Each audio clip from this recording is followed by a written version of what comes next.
المستدرک للحاکم میں صحیح سند سے حدیث ہے، الموجب الکبیر طبرانی میں بھی موجود ہے صحیح سند سے، اللہ تعالیٰ میری امت کو کبھی گمراہی پر جمع نہیں ہونے دے گا، جماعت پہ اللہ کا ہاتھ ہے۔ اس سے مراد ہماری مذہبی جماعتیں نہیں ہیں، اجماع امت ہے۔ تو امام شافعی کہتے ہیں میں نے قرآن کئی دفعہ پڑھا، الٹیمیٹلی میری نظر اس آیت کے اوپر رکی کہ یہ جو آیا نا کہ سبیل المومنین جو ہے، مومنین کا راستہ، اس سے جو ہٹے گا اللہ تعالیٰ اسے گمراہ کر دے گا۔ تو بیسیکلی مومنین کا راستہ، اجماعی راستہ، یہ اجماع کی حجیت پہ دلیل ہے۔ ویسے الگ سے بھی سیدنا عمر کا قول ہے، سنن نسائی کے اندر موجود ہے اور المصنف ابن ابی شیبہ میں، کہ قاضی شریح جو کوفے کے چیف جسٹس تھے، ان کو حضرت عمر نے اپنے زمانے میں خط لکھا، جب کبھی بھی تجھے کوئی مسئلہ درپیش ہو تو سب سے پہلے کتاب اللہ میں تلاش کرنا، کتاب اللہ میں نہ ملے تو سنت میں، سنت میں نہ ملے تو امت کے اجماع میں تلاش کرنا، اور اگر اجماع امت میں نہ ملے پھر تم اس معاملے میں اجتہاد کر لینا، اور اگر اجتہاد نہ کرو تو تمہارے حق میں بہتر ہے۔ یعنی خام خواہ فرضی مسائل پہ آگے معاملات کو چلنے کی ضرورت نہیں، بیک فٹ میں رہنا بہتر ہے۔ تو یہ اہل سنت کا منہج ہے، کتاب اللہ، سنت، اجماع، یہ تین ہیں بنیادی چیزیں۔ اجماع کو ماننا، قرآن و سنت کو ماننا ہے۔ چوتھی چیز ہے اجتہاد، اور اجتہاد اس وقت ہوگا جب قرآن، سنت، اجماع میں کوئی بات موجود نہ ہو۔ لیکن امت میں جتنے گمراہی کے دروازے ہیں وہ اجتہاد کی بنیاد پہ کھولے گئے۔ جب واضح قرآن و سنت میں کوئی بات موجود ہے تو آپ نے خام خواہ کا اجتہاد کیوں کرنا ہے؟ اور عجیب و غریب قسم کے اجتہاد کرتے ہیں، اور وہ بعض اوقات اجتہادات ان کے بزرگوں نے پہلے ہی کر دیے ہوتے ہیں۔ اب جب بعد میں حدیثیں ملتی ہیں تو وہ بجائے حدیث کو لینے کے وہ ان اجتہادات کو جو ہے نا وہ جسٹیفائی کرنے کے لیے ایسا ایسا الٹا کان پکڑتے ہیں کہ انسان کہتا ہے کہ یار کیا ہو گیا۔ مثلا فقہ حنفی میں کوئی حدیث ایسی ان کے پاس موجود نہیں تھی جس کی بنیاد پہ اثر کو اتنا لیٹ کر کے پڑھتے ہیں، دو مثل کے بعد وہ سٹارٹ کرتے ہیں۔ پھر جب قاضی ابو یوسف اور امام محمد آئے، امام حنیفہ کے شاگرد، تو ان کے سامنے جب حدیثیں آئیں تو انہوں نے ایک تھوڑا سا بیک فٹ کیا۔ بیک فٹ انہوں نے یہ کیا کہ انہوں نے کہا کہ آپ اثر بے شک دو مثل پہ پڑھیں، لیکن زور کی نماز جو ہے نا وہ مثل اول سے پہلے پہلے پڑھ لیں، جس کے مطابق ٹائم اثر کا اصل میں شروع ہوتا ہے، کیونکہ دل میں کھٹکا لگ گیا نا کہ زور قضا نہ ہو جائے۔ تو یہ صاحبین کا فتویٰ ہے کہ اثر بے شک دو مثل پہ پڑھنی ہے، لیکن زور مثل اول سے پہلے پہلے آپ نے پڑھ لینی ہے تاکہ قضا نہ ہو۔ ہمارے نزدیک تو قضا ہوتی نہیں، نماز جمع بھی ہو سکتی ہیں صحیح احادیث کی روشنی میں، لیکن پھر بھی آج ہماری وہ ویڈیو بھی اپلوڈ ہو گئی ہے ماشاءاللہ، 5 نمازوں کے اوقات، مکروہ اوقات، ڈیجیٹل کلاک اور یہ ساری چیزیں ماشاءاللہ 60 کے قریب احادیث ہیں اس میں، نماز کی ٹائمنگ، ان ساری چیزوں کے اوپر 40 منٹ میں پورا مقدمہ اللہ کے فضل سے میں نے کلیئر کیا۔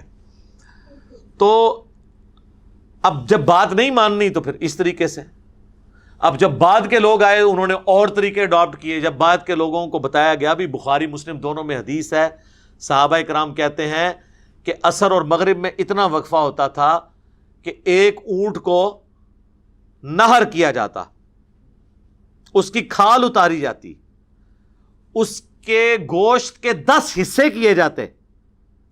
10 حصے اسی وقت ہوں گے جب آپ اس کا پورک بوٹیاں بھی بنائیں گے،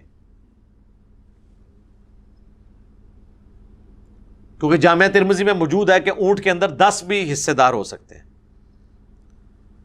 مسلم شریف میں ہے کہ گائے کی طرح نبی علیہ السلام نے اونٹ میں بھی 7 حصے کیے، تو 7 کم سے کم ہے اس اعتبار سے عمومی سنت، ویسے تو ایک بھی ہو سکتا ہے لیکن 10 بھی، دونوں طرح ثابت ہے۔ بعض محدثین نے کہا کہ عمرے کے لیے جو آپ قربانی لے کے جائیں یا حج تمتع کے لیے، اس میں آپ 7 حصے کر لیں اس میں اونٹ کے اندر، اور جو عید قربان کے لیے 10 حصے کر لیں۔ تو مسلم اور بخاری کی یہ حدیث بھی 10 حصوں کو سپورٹ کرتی ہے، اور اس میں آگے الفاظ ہیں کہ گوشت کو پکایا جاتا، کھا لیتے، تب بھی سورج ابھی بلند ہوتا۔ تو سر یہ کسی کسائی سے پوچھیں کہ اس میں کتنا ٹائم ریکوائرڈ ہے اونٹ کو، تو بتائے گا کہ عام طور پہ کسائی کے ساتھ ایک ہی ہیلپر ہوتا ہے نا، یہ تو نہیں ہوتے کہ 50 بندے ایک اونٹ کو گرانے کے لیے لگے ہوتے ہیں۔ گرانے کے لیے تو ایک بندہ بھی کافی ہے، وہ نہر کرنا ہوتا ہے، کھڑے ہوئے یوں ماریں تو وہ ادھر ہی، اللہ نے اس کو ایسا ڈیزائن کیا ہے کہ اس کو آپ بغیر باندھے ہوئے بھی گرا سکتے ہیں۔ شارک سیدھی کٹتی ہے، خون کا فوارہ چھوٹتا ہے اور وہ ادھر ہی گر پڑتا ہے. تو سر آپ کو کوئی کسائی بتائے گا کہ 2.5 سے 3 گھنٹے چاہیے اس پوری ایکٹیویٹی کے لیے، تو اب حنفی تو 1.5-2 گھنٹے پہلے اثر پڑ رہے ہوتے ہیں، وہ تو عشاء کے وقت تک بھی اونٹ کھا کے فارغ نہ ہو. تو صحابی اس زمانے میں ٹائم کو ایسے ہی کیلکولیٹ کرتے تھے. اب جب یہ حدیث آئی بخاری مسلم کی، تو اس سے اگلے جو متقدمین کے بعد جو متاخرین آئے ان کو پھر یہ مصیبت پڑ گئی، اب اس حدیث کا کیا کریں.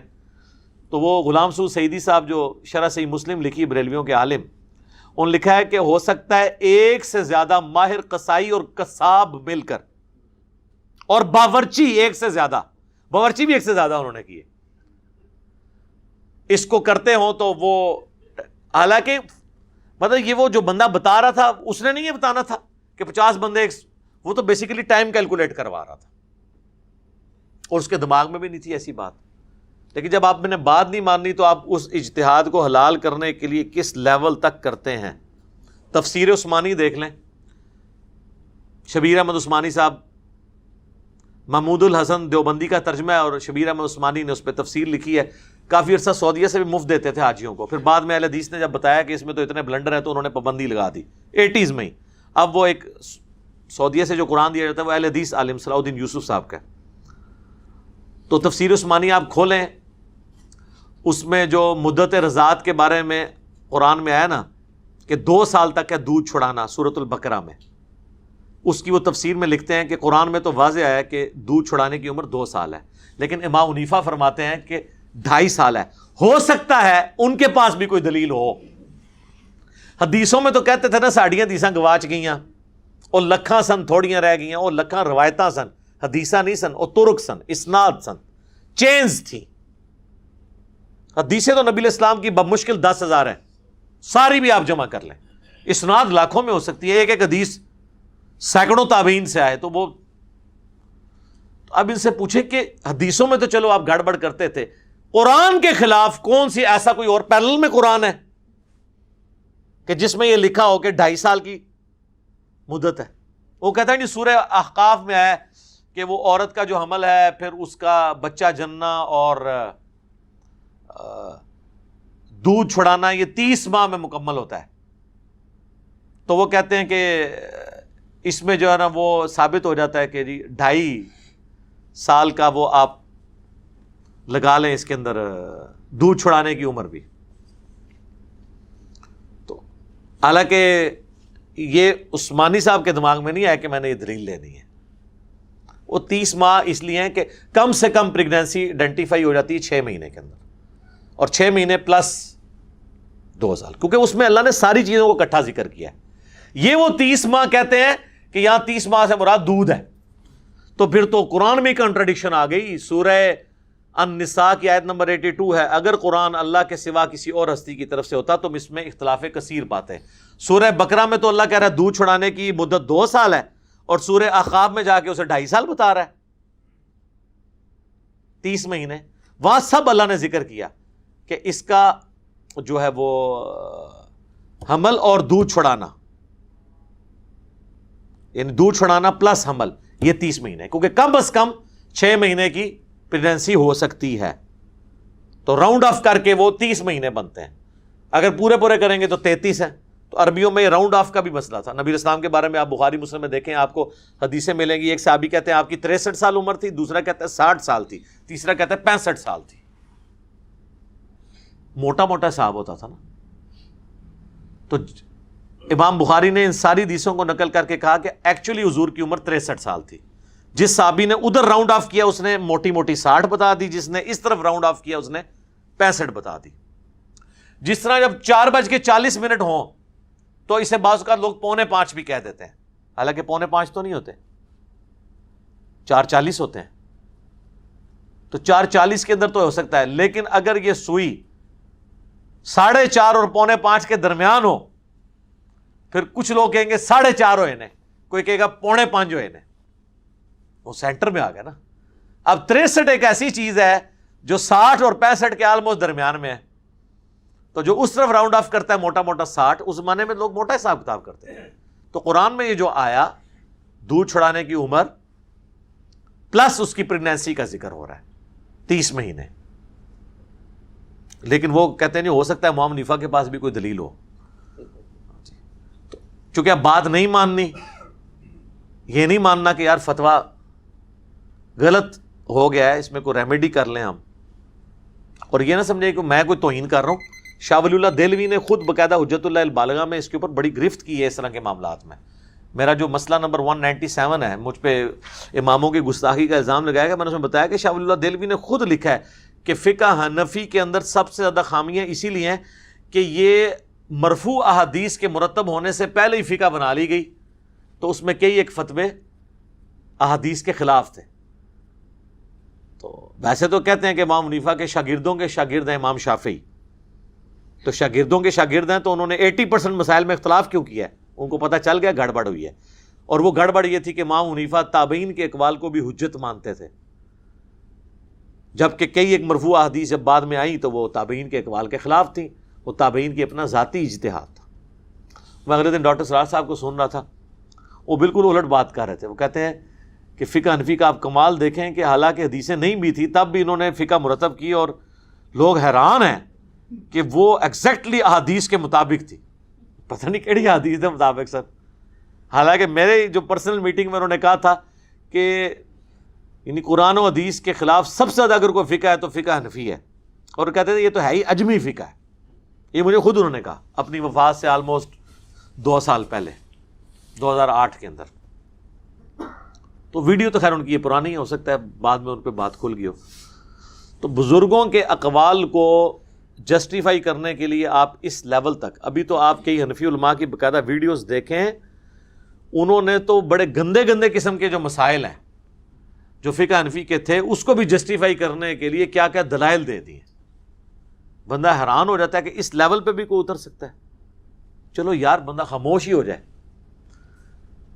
خاموش ہونے سے بھی فتنہ دب جاتا ہے. آپ خود اس فتنے کو ہائی لائٹ کرتے ہیں, پھر اس کا جواب دیتے ہیں, تو لوگ سمجھتے ہیں یہ لوگ گھاس کھاتے ہیں. لوگ گھاس تو نہیں سر کھاتے, لوگوں کو تو پتہ چل رہا ہے کہ یہ کیا ہو رہا ہے. اب یہ ایسے ایسے مسائل لکھیں کہ اگر یہ انگلی پہ نجاست لگ جائے تو چاٹنے سے پاک ہو جائے گی. یہ اول تو یہ مسئلہ لکھنا ہی نہیں ہے, اب لکھا گیا تو اب اس کو بحث میں کیوں لے کے آ رہے ہو؟ ٹھیک ہے, زنا کرنا تو حرام ہے لیکن اس کی اجرت حلال ہے جی, اس کو جسٹیفائی کر رہے ہوں گے. تو بس عجیب و غریب قسم کے مسائل ہیں. چھوڑ دیں, پھر معاملات کہیں اور تک نکل جائیں گے. میں نے چونکہ اجماع کی حجیت کے حوالے سے کی بات تھوڑی بہت کرنی تھی, باقی میرا مسئلہ نمبر 31 آپ دیکھ لیں اجماع کی حجیت کے اوپر, کئی ایک دلائل آپ کو اور پتہ چل جائیں گے. اللہ تعالیٰ سے دعا ہے جو حق بات میں نے کہی اللہ تعالیٰ ہمارے دلوں میں راسخ فرمائے.